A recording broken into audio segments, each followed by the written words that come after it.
Hello students, welcome in learning studio. आज आपण quadratic इक्वेशनचा तिसरा भाग पाहणार आहोत आणि यामध्ये solution by completing square method ही नवीन मेथड अभ्यासणार आहोत. यापूर्वी 8th आणि 9th स्टँडर्ड मध्ये आपण दोन फॉर्म्युले पाहिलेले आहेत. त्यातील पहिला आहे x plus y bracket square. त्याचं एक्सपान्शन कशा प्रकारे असतं? x square plus 2xy plus y square.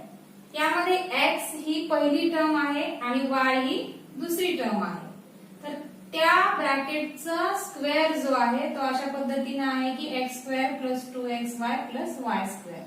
म्हणजे हे बायनॉमियलचं परफेक्ट स्क्वेअर आहे. आणि दुसरा फॉर्म्युला आपण पाहिलेला आहे x minus Y bracket square is equal to x square minus 2xy plus y square. या दुसऱ्या फॉर्म्युल्यामध्ये सुद्धा तुमच्या लक्षात येईल की x मायनस वाय ही जी बायनॉमियल आहे तिचा स्क्वेअर हे एक्सपान्शन आहे x square minus 2xy plus y square. पहिले एक्झाम्पल आपण पाहूयात. काय आहे पहिलं example? x square plus x minus 20 is equal to 0. याच्यामध्ये जर पाहिलं आपण तर या पहिल्या दोन टर्म्स आहेत x स्क्वेअर प्लस x. यांचं कंपॅरिझन आपल्याला कुणाशी करायचं आहे? तर आताच मी तुम्हाला फॉर्म्युला सांगितला x plus y bracket square is equal to x square plus 2xy plus y square. ही जी आपली बायनॉमियल आहे तिचं स्क्वेअर, तिची जी राईट साइड आहे हा परफेक्ट स्क्वेअर आहे, याचं एक्सपान्शन. मग ह्या पहिल्या दोन टर्म्स आपण जर पाहिल्या आणि त्यांचं कंपॅरिझन आपल्या एक्झाम्पल मधील पहिल्या दोन टर्म्सशी जर केलं तर कंपेअरिंग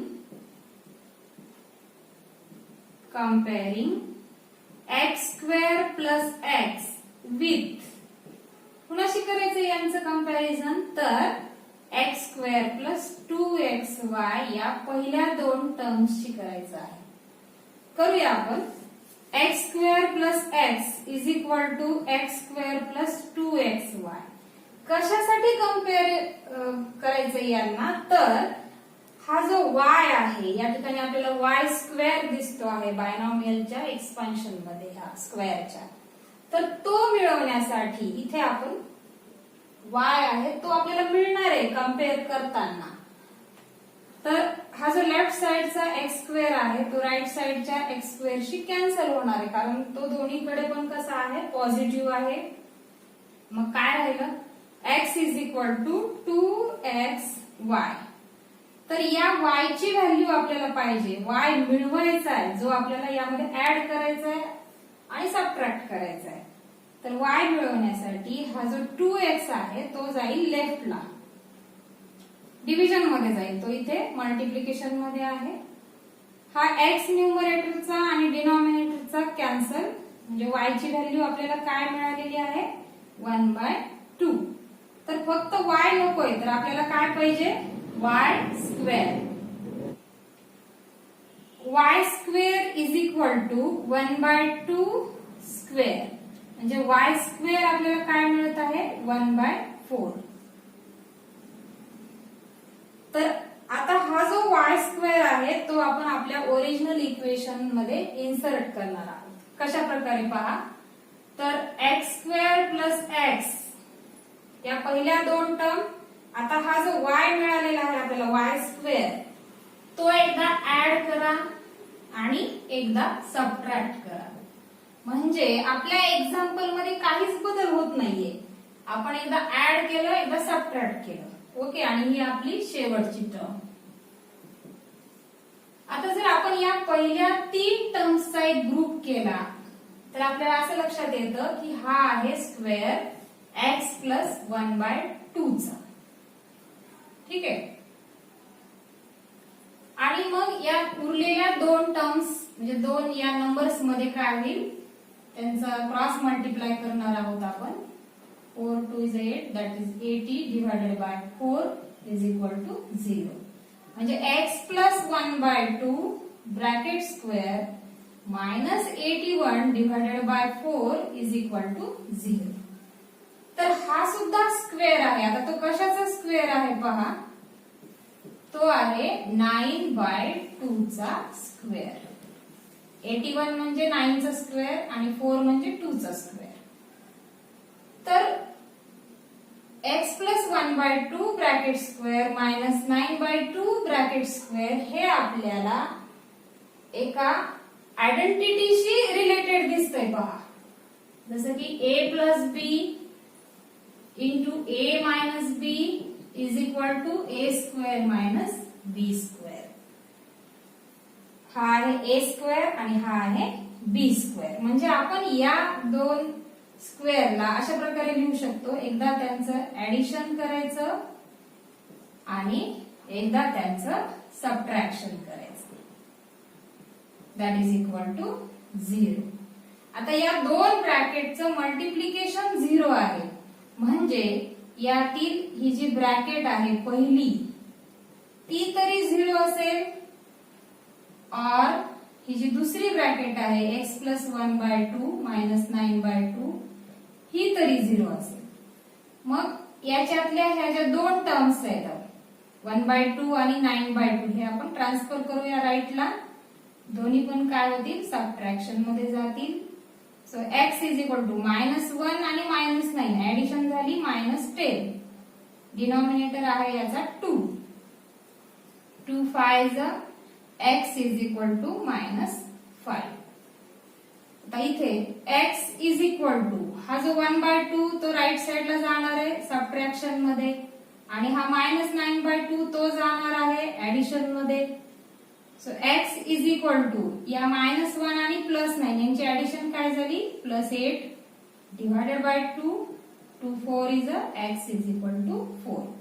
so roots of quadratic equation are -5 and 4. Second example पाहूयात आपण. x² plus 2x minus 5 is equal to 0. हे मागच्याच एक्झाम्पल सारखं आहे. तर ह्या दोन टर्म ज्या आहेत आपल्याला त्या कम्पेअर कराव्या लागतील. Comparing x² plus 2x with x² plus 2xy. तर x² plus 2x is equal to x² plus 2xy. Left साइडचा x² राइट साइडचा x² cancel. 2x is equal to 2xy. आता हा y मिळवण्यासाठी y is equal to 2x. हा 2x इकडे division मध्ये जाईल. 2x cancel. So what is the value of y? It is 1. आणि y चा स्क्वेअर पण 1. Now add and subtract in the original equation. x² plus 2x ह्या पहिल्या दोन टर्म लिहिल्यानंतर +1 -1 आणि मग ही शेवटची टर्म लिहायची -5. मग ह्या पहिल्या तिघांचा ग्रुप करायचा.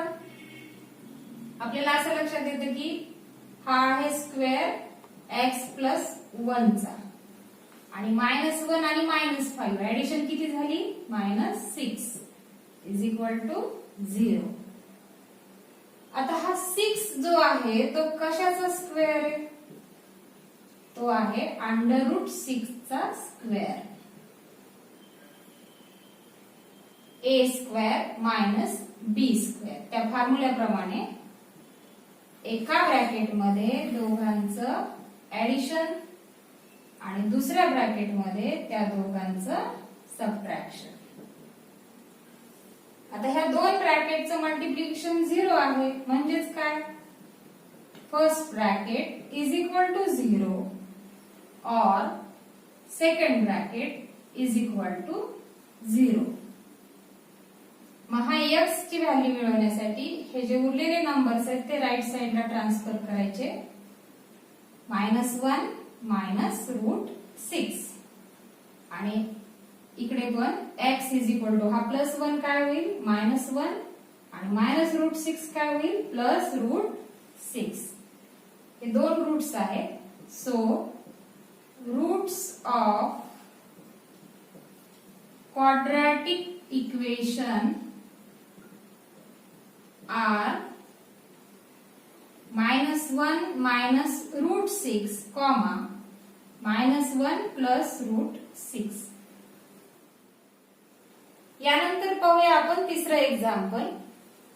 तिसरं एक्झाम्पल आहे m² - 5m = -3. हा -3 आपल्याला लेफ्ट साइडला घ्यायचा आहे. म्हणजे आपलं जे इक्वेशन आहे ते येईल आपल्या जनरल फॉर्म मध्ये ax² + bx + c = 0. मग हा -3 जर मी लेफ्टला घेतला तर तो होईल +3. मग आता ह्या पहिल्या दोन टर्म्स पहा. कंपेअरिंग m² - 5m विथ, आता पहा या एक्झाम्पल मध्ये याला कशाशी कंपेअर करावं लागेल तर कंपेअर करावं लागणार आहे आपल्याला m² - 2mn याच्याशी. कारण आपल्याला n मिळवायचा. n आपल्या एक्झाम्पल मध्ये व्हेरिएबल म्हणून m वापरलेला आहे. त्याच्याशी रिलेटेड कोणता आपण घ्यायची सवय आहे तर तो आहे n. या ठिकाणी x आणि y घेऊन चालणार नाहीये. ठीक आहे. मग आता m² - 2mn जर आपण घेतलं तर हे कशाचं एक्सपान्शन आहे पहा बरं. m - n bracket square = m² - 2mn + n². Instead of x आणि y आपण काय घेतलेलं आहे m आणि n. म्हणजे तिसरी टर्म या ठिकाणी तिसरी टर्म जी आहे आपली ती n मिळवायची आहे. m² - 5m = m² - 2mn. हा लेफ्टचा m² तो प्लस आहे, राईटचा m² पण प्लस आहे. साइड बदलल्यानंतर हा एक कोणीतरी सबट्रॅक्शन मध्ये येणार आहे म्हणून तो आत्ताच कॅन्सल केला तरी चालतो. -5m = -2mn. आता हा n मिळवण्यासाठी काय करावं लागेल तर या -5m शी डिव्हिजन मध्ये कोण जाणार आहे -2m. Minus minus cancel, m cancel. n ची व्हॅल्यू आपल्याला काय मिळालेली आहे 5/2. मग n² बनवायचा आहे तो असेल 5/2 ब्रॅकेट स्क्वेअर म्हणजे n² आहे 25/4. ठीक आहे. आता हा आपल्याला आपल्या ओरिजिनल इक्वेशन मध्ये ऍड आणि सबट्रॅक्ट करायचा आहे. तर आपलं ओरिजिनल इक्वेशन आहे m² - 5m. ह्या पहिल्या दोन टर्म झाल्या की एकदा +25/4 आणि लगेचच -25/4 आणि मग याची शेवटची टर्म आहे +3 = 0. आता ह्या पहिल्या तिघांचा जर आपण एक ग्रुप बनवला तर लक्षात येतंय आपल्या की हा आहे स्क्वेअर m - 5/2 चा. ठीक आहे. आता ह्या दोघांमध्ये सबट्रॅक्शन होणार आहे. ऑफकोर्स आपल्याला क्रॉस मल्टिप्लाय करावं लागेल. -25 + 4 3 12 divided by 4 = 0. m - 5/2 bracket square. आता -25 आणि +12 यांचं ऍडिशन किती येईल -13 आणि हे डिवाइडेड बाय 4 = 0. मग आता m - 5/2 ब्रॅकेट स्क्वेअर हा कशाचा स्क्वेअर आहे तर तो आहे √13. 13 हा कशाचा स्क्वेअर √13 चा आणि 4 कशाचा स्क्वेअर आहे 2 चा. मिळूनच काय तर √13/2 ब्रॅकेट स्क्वेअर = 0. हे कशाच्या फॉर्म मध्ये आलेलं आहे आता a² - b². मग एका ब्रॅकेट मध्ये त्या दोघांचं ऍडिशन आणि दुसऱ्या ब्रॅकेट मध्ये त्या दोघांचं सबट्रॅक्शन.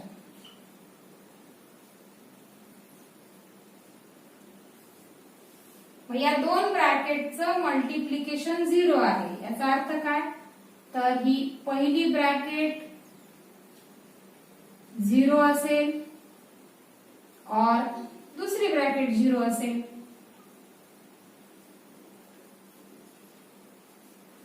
म्हणजेच काय? तर m इज इक्वल टू हा -5/2 राईट साइडला जाईल, काय होणार आहे?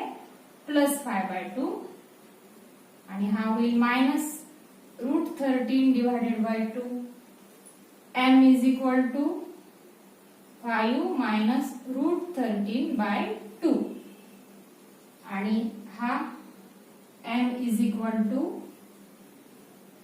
हा होईल प्लस आणि हा पण काय होईल? प्लस. म्हणजेच m is equal to 5 +√13 divided by 2. आता आपली शेवटची स्टेप आहे, आपल्याला आन्सर लिहायचा आहे. So roots of quadratic equation are, पहिलं रूट आहे 5 -√13/2 आणि दुसरं आहे 5 +√13/2. यानंतर थोडंसं वेगळं एक्झाम्पल आपण पाहणार आहोत. एक्झाम्पल वाचलं कीच आपल्या लक्षात येतं की या एक्झाम्पल मध्ये काय वेगळेपण आहे. 9y² -12y + 2 = 0. या आधीच्या एक्झाम्पल्स मध्ये हा जो ax² होता, म्हणजे हा जो a कोएफिशियंट होता x² चा तो 1 होता, पण या एक्झाम्पल मध्ये तो आहे 9. ठीक आहे. मग आधी आपण याला 1 बनवून घ्यायचा आहे. तो कशा प्रकारे बनवता येईल? तर डिवाइड अबव इक्वेशन बाय 9, म्हणजे पूर्ण इक्वेशनला आपण 9 ने डिवाइड करून घ्यायचं आहे.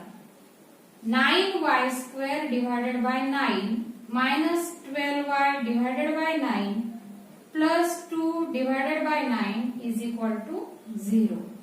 9 9 cancel, 3 4 is a 3 3 is a, म्हणजे काय राहिलेलं आहे या ठिकाणी? y² -4/3y +2/9 = 0. आता ह्या दोन टर्म्सचं कंपॅरिझन आपल्याला करायचं आहे आणि ते कशा सोबत करायचंय पहा. कंपेअरिंग y² -4/3y विथ, आता कशा सोबत कंपेअर करावं लागणार आहे आपल्याला त्याचं? तर y² -2yz. या ठिकाणी तिसरी टर्म म्हणून आपण z घेतलेली आहे. तर कंपेअर करत असताना y² -4/3y = y² -2yz. लेफ्टचा y² आणि राईटचा y² कॅन्सल. -4/3y = -2yz. आता z मिळवण्यासाठी z = या 4/3 जो -4/3 आहे, -4/3y त्याच्याशी डिव्हिजन मध्ये कोण जाईल? तर तो जाईल -2y.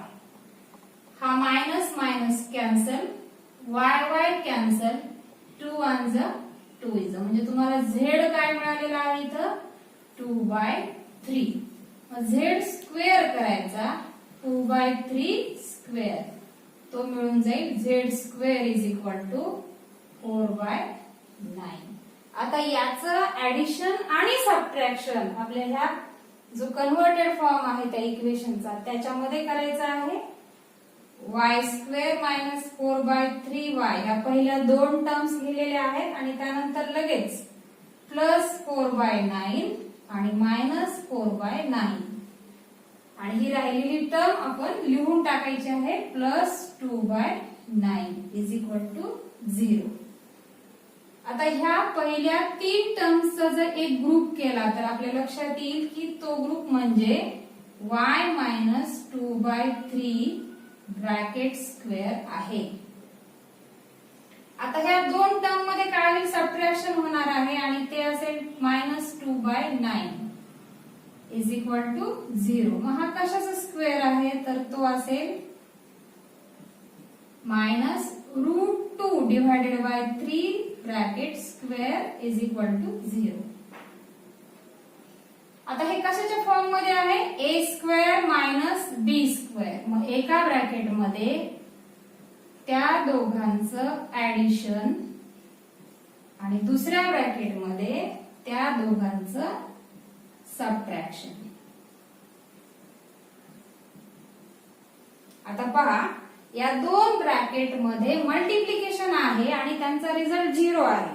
म्हणजे आपल्याला काय कन्सिडर करावं लागतं 1 बाय 1, की एक तर ही पहिली ब्रॅकेट 0 असेल, y मायनस 2/3 प्लस √2/3, एक तर ही 0 असेल और y minus 2/3 minus √2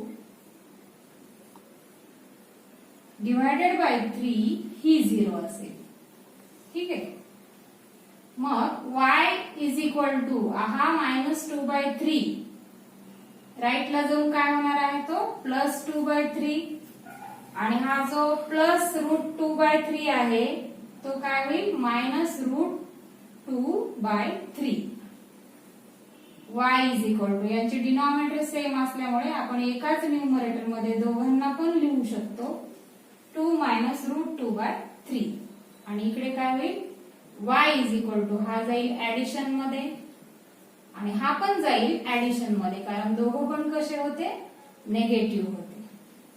so y is equal to 2 plus √2 divided by 3. So the roots of quadratic